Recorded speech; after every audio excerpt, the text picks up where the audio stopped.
بسم الله والصلاة والسلام على رسول الله. أسعد الله أوقاتكم بكل خير أحبابنا الكرام. معانا اليوم قصة جميلة جدا وفيها عظة، وهي هتعجبكم إن شاء الله.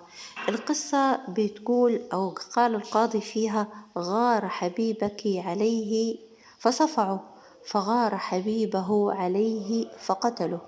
ايه القصة دي؟ القصة دي بتقول لك ايه: فتاة في منتهى الجمال والشياكة تمشي مع شاب في منتهى الشباب والقوة، وبالقرب منهم رجل عجوز مصاب بمرض رعاش، يهتز ويتمايل وغير قادر على السير إلا ببطء. وأثناء مرور الشاب والفتاة وبجواره سقطت قدم الرجل العجوز في حفرة مليئة بالماء العكر، فتناثرت المياه على فستان الفتاة بكثرة. فصرخت الفتاة في وجه العجوز: مش تفتح يا حيوان، انت حمار! ورفع الشاب يده ونزل بها بكل قوته على الرجل، فسقط الرجل أرضا. نظر الشاب والفتاة للعجوز باحتقار، فقام العجوز ورأى الشاب مفتول العضلات قوي البنيان لا يستطيع أن يرد له الضربة بضربة، فتمتم بكلمات لم يسمعها أحد. وظل العجوز واقفا، بينما الشاب والفتاة دخل منزلا بالقرب من موضع وقوف العجوز بجوار حفرة المياه.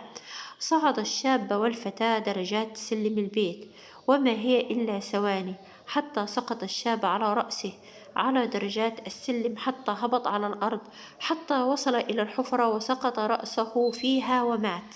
صرخت الفتاة: حبيبي حبيبي! وقالت للعجوز: أنت الذي قتلته.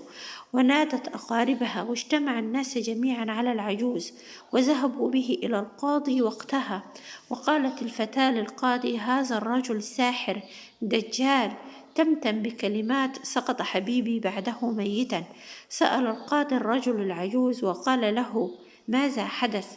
قال العجوز: سقطت قدمي في حفرة بها مياه، لأني مريض وجسدي يرتعش، فاتسخ فستان هذه الفتاة، فضربني الشاب الذي كان معها ضربة مؤلمة على مؤخرة رأسي، فقمت لأرد له الضربة فوجدته قويا، فقلت: يا رب، لقد أراك قوته في فأرني قوتك فيه. ولم تمر إلا لحظات حتى سقط ميتا ورأسه في الحفرة.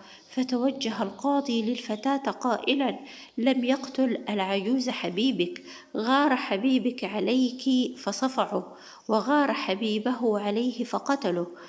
كونوا دائما متوجهين إلى الله من ظلمكم على من ظلمكم، فهو المستجيب. إذا كانت قدمك تترك أثرا في الأرض، فلسانك يترك أثرا في القلب. هنيئا لمن يحرص على أن لا يظلم أحد، ولا يغتاب أحد، ولا يجرح أحد، ولا يرى نفسه أفضل من أحد، فكلنا راحلون. اللهم ارزقنا طيب الصحبة وطيب النفس وصفاء النفس وحسن الخاتمة. اللهم انصر إخواننا المستضعفين في فلسطين وفي غزة. اللهم يا رب العالمين، قد غار اليهود على شعوبهم وعلى الأرض التي اغتصبوها منا، فأرونا فيها قوتهم، فأرنا يا رب فيهم قوتك. اللهم آمين، والسلام عليكم.